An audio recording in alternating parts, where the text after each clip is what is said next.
Okay, Golden Globe nuts. The nominations are out. Some of us are humbled by our predictions. Some get to crow. I'm passing off here to Chris Beachum, our managing editor, who does the score reports. Chris, who gets the glory now?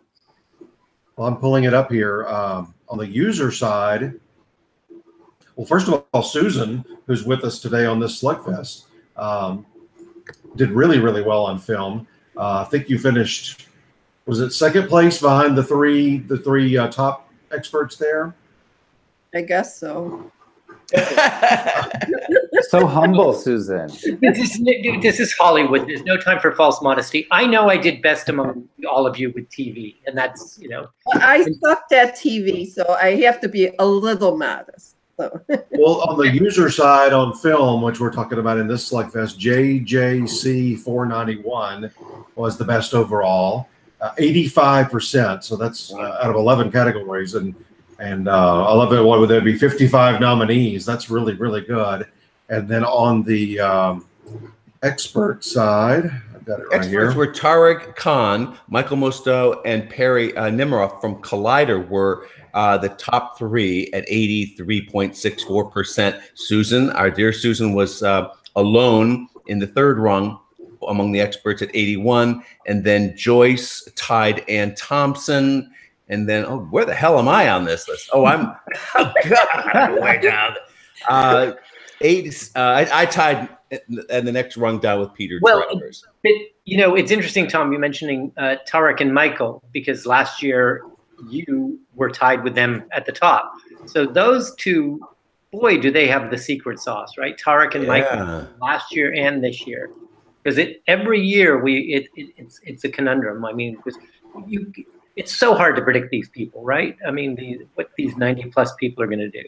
It is, but among us editors, Daniel and Susan were ahead at 81.82%. They're tied for the best Globe predictions. And then Joyce at 80%, tied with Marcus and Paul.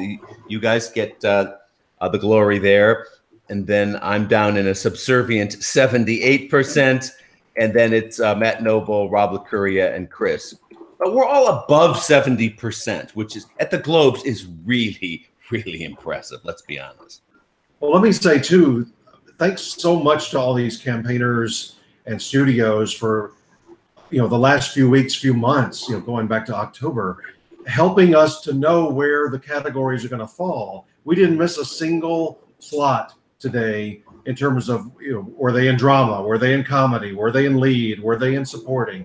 So that's really, really helpful of them to let us know those things, because they're not always 100% from our perspective. We would just absolutely know that.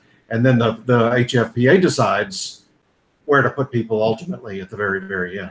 Right. And so even though they had a big uproar about Natalie Portman's placement, she didn't get in. And speaking of all these sources, we have consultants and all of these things. They had great intel for us this year as I was snooping around. They said, yes, Bohemian Rhapsody is really popular there. It's going to be nominated.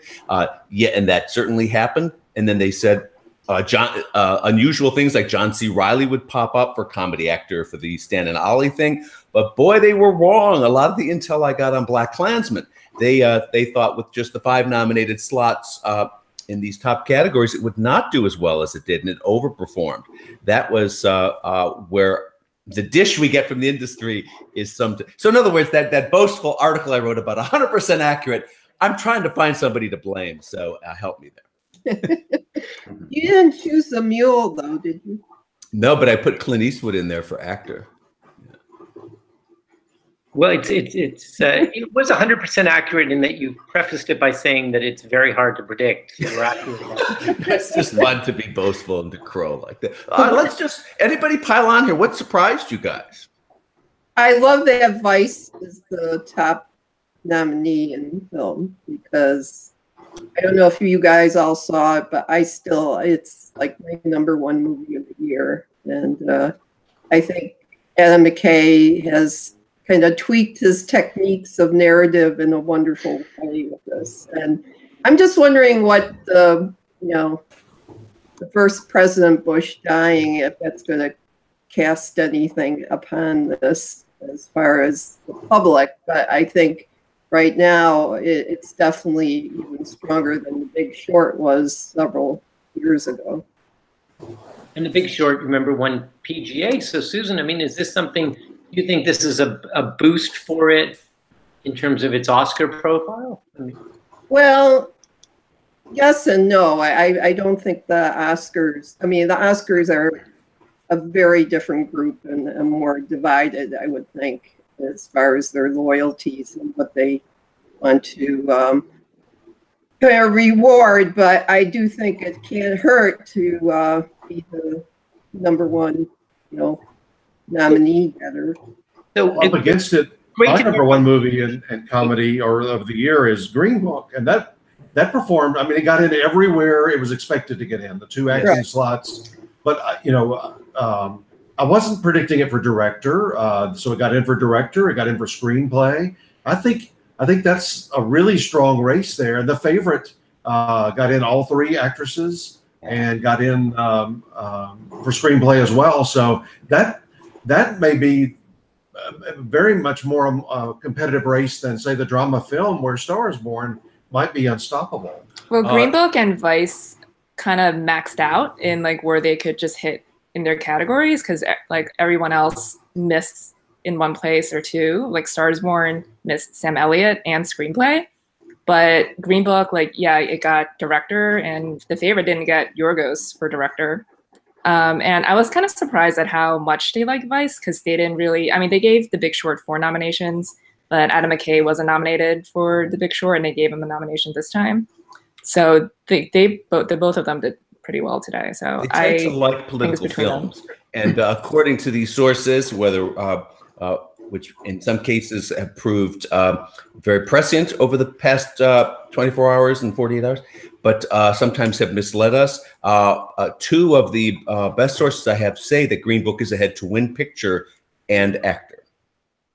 Take that. I mean, it may change, of course. There's lots of time for this to play out and voting to take place. The Critics' Choice nominations will be out soon. The LA Film Critics will be piping in. SAG noms come out. All of that adds to this derby momentum that could sway them, but that's the inside word I get now. Even though Vice got so many nominations, I don't know if that makes it the favorite in any category. Remember The Post last year? Didn't The Post have the most nominations and it went away with nothing? Christian Bale is going to win. I will say that, and I will stick with it. He's won you over anyway. Peter Farrelly got in because I had interviewed him at Millburg, and the only nominations he has ever gotten was a Razzie for movie 43, and they had like 50 gestures or something. He got blamed. So it's good for him. I think the overall biggest shocker to me was Ethan Hawke getting left out. Yeah, because we thought he might be on the path to actually win the Oscar, and I don't know, without this Golden Globe nomination, he's going to have to really rely on Critics' Choice to help him out, SAG Awards to help him out, to make sure that he's back on track again. But that was very surprising to me. I think something that surprised me was also in Best Actor, since they love stars and they love him in particular, Ryan Gosling, even with, we knew First Man could be kind of vulnerable because the box office was a little disappointing. But the fact that even with separate categories for dramas, Ryan Gosling couldn't get in. The film and Claire Foy got in. Somehow Claire Foy got in when in that combined supporting actress field, which actually, when she was nominated, when they announced her, I thought, okay, First Man is going to do okay. And then it kept missing and missing and missing. No director, no actor, no Best Picture drama. So yeah, I think that really hurts that one. Tom, I mean, talk to us about how important sort of the personal touch is, the retail politicking. Like when I was looking at my nominations this morning, and I was I went over to the Globe's website to find out something, and I saw that they were featuring a conversation with Charlize Theron on their homepage, and I immediately put her in.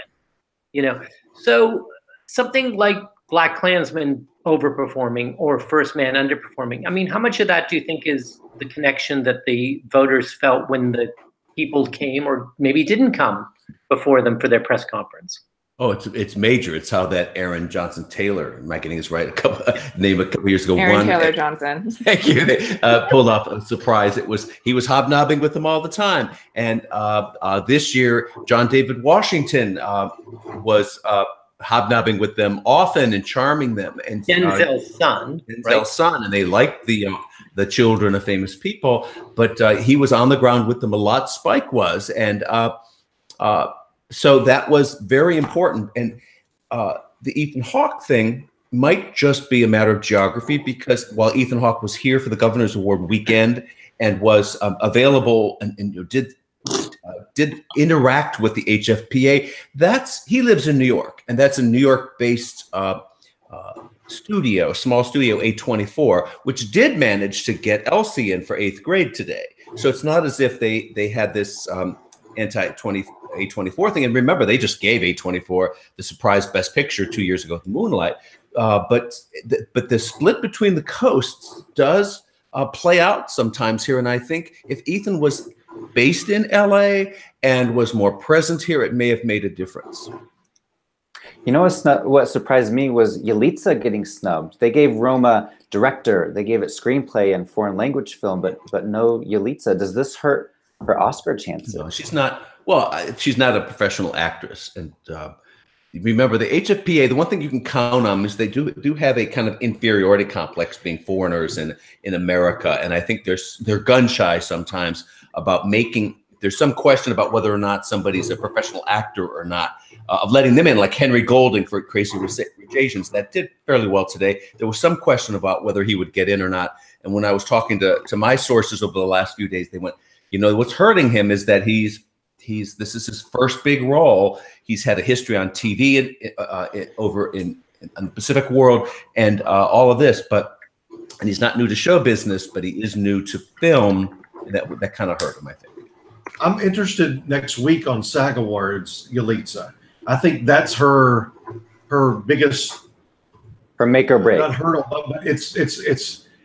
I really don't know what to do with her there. If it was anybody other than Netflix, I would say, oh well, it's her first role. SAG voters will not, want to have her in there when it's a very competitive field and her first role. But the thing they love above anything else is Netflix, TV and movie side. So. Which side of that barrier is she going to fall on? The Netflix love or the first-time actor snub? It's going to be very interesting. What's everybody's favorite nominations? I just love that Black Panther got in for Best Picture. Got 3 nominations. As Susan reminds us, Deadpool got in, so it's not like the first comic book movie, but it's still very rare for that to happen. I think and 3 superhero movies are nominated this year, if you count Spider-Man and Incredibles 2 and animated. Wow. But I think it might help it maybe inch up a little bit on the side of the Oscars. Mm-hmm. I don't know about SAG and SAG Ensemble and all that. So I have it getting in for SAG Ensemble. I still have it as my Best Picture winner, but a lot's going to happen between now and the Oscars. Right. No, I don't know about my favorite nomination, but we kind of expected it. But Rami Malek, this is going to be a very interesting race because they might give Bradley. Remember, Bradley's a producer on the movie. They might be thinking, we'll give Bradley director, or we'll give Bradley picture, but we'll give Rami, who did not win for Mr. Robot the year that it won series. This might be an IOU for him. We know they love the movie. Mm-hmm. Yeah, I think you're right on that. It's also probably a make or break for Julia Roberts. There was a lot of speculation she'd get in for Ben is Back, and she needed that nomination today. Now, she could still get in for SAG, and said that could happen, but there's a lot of love for her. Of course, she was nominated for Homecoming on the TV side, and maybe that was part of the psychology of their voting, saying, oh, she's going to be here anyway. We don't have to give her 2 nominations. But they gave double nominations to Amy Adams and Regina King. That's right. Yeah, well, Marcus, you were asking about what our favorite was. So I did. Mm-hmm. I love that Rosamund Pike got nominated for Private War, but it did come at the expense of my Julia, who I was hoping would win the Oscar. I think she's the producer on Homecoming too, right? So she did get 2 on the TV side. Yeah. I kind of like the best song nominees. They didn't nominate anything from Mary Poppins, but like if the Grammys are that good, I think it'll be a good Grammys because the Grammy nominations are tomorrow. So they got Troye Sivan for a song from Boy Erased. They got Kendrick Lamar for Black Panther. They've got, of course, Lady Gaga and Bradley Cooper. Well, not Bradley Cooper as a songwriter for Shallow. So yeah, that's a pretty good race too. Yeah. So what? Okay. So now we talked about nominations. That's great. Who's going to win? Susan, who's going to win? You did the business. All right. Yeah, smarty pants. What? Who's going to win? That's what people really want to know. Come on, yeah. I do think Vice will win. I mean, it hasn't even opened yet, so people haven't seen it. Okay, you got Vice winning. Who's going to disagree with Susan, who was the best at predicting? Oh, Vice is not winning. That's Green Book. That's Green Book all the way. It's Green Book. It's Green Book, yes. It has a message about America. The voters are older, and they kind of connect to this, and they whatever little quote unquote backlash there is against the movie, which I kind of just poo-poo and dismiss because I think it's just this kind of momentary blogosphere kind of thing. I think we're going to see it win there, and it's going to get all kinds of great momentum. Yeah, and just sort of to reiterate that, like the box office was only down about 25% last week, and so it reinforces what Susan found out from them when she interviewed them, that it was going to really rely on word of mouth. Yeah. So that A+ cinema score obviously translated into people talking it up and people going, because in Hollywood now, most pictures fall off by about 50% by the second week. So, and then over on the drama, so who is not saying A Star Is Born to win? It's pretty much a lock. Yeah. I actually think it's like good for them that they didn't get 7 nominations as many people were expecting, because then it's just it's less pressure for them. So now I don't think they're gonna go 5 for 5, but it's just if they get like 3 or 4, it's still like an okay amount. It's not excessive, like La La Land 7 for 7. So they could still be the front runner, but they're not like overwhelmingly like ahead. And I think it could like temper any backlash because of that. Because like now everyone's talking about Sam Elliott's snub. So. And then, do we all think Lady Gaga wins? Yes, I think so. Yeah. Yeah. Yeah, she wins. But let's go back to Best Film, though, because they've been surprising us with these little indie, edgy things winning. Remember, 3 Billboards won Best Drama Picture last year. Moonlight won 2 years ago. That was not typical of HFPA, but there is something that we pundits underestimate often when we look at the HFPA votes, especially in recent years, is that they really do like to make art house, champion choices. So if that were to happen, then I wonder, is Beale Street a real possibility here? It's that little movie, Bohemian Rhapsody. No, I don't think can win there. Although, by the way, there really is a strong contingent rooting for it there, but certainly not enough to take down Star Is Born. But if something does, all of a sudden, as of this morning, I think Black Klansman is a potential one there.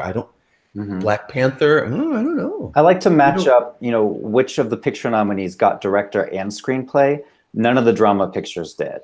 So A Star Is Born missed screenplay. Beale Street missed director. Klansman missed screenplay. So there is no front runner in that respect, but I think A Star Is Born is just so overwhelmingly popular. And they love musicals, and this is a musical. Good point. Yeah. I will say, I think the closest competitor to A Star Is Born, given how it overperformed, is now Black Klansman. I think if Beale Street was going to be that big a contender, I think maybe it might have gotten in one of the lead actors. Although Stephan James did get in for Homecoming, so maybe they thought maybe that's sort of Beale Street's 4th nomination there. Yeah, that's a good point. And they knew that, by the way. The consultants and some of the sources I spoke to in the last video said he's definitely getting in over there. So that was the assumption. Yeah, so I don't see anything that did so well in drama that I'm starting to think, Star Is Born is in trouble. I think Black Klansman overperformed, but I still think Star Is Born is comfortably out front.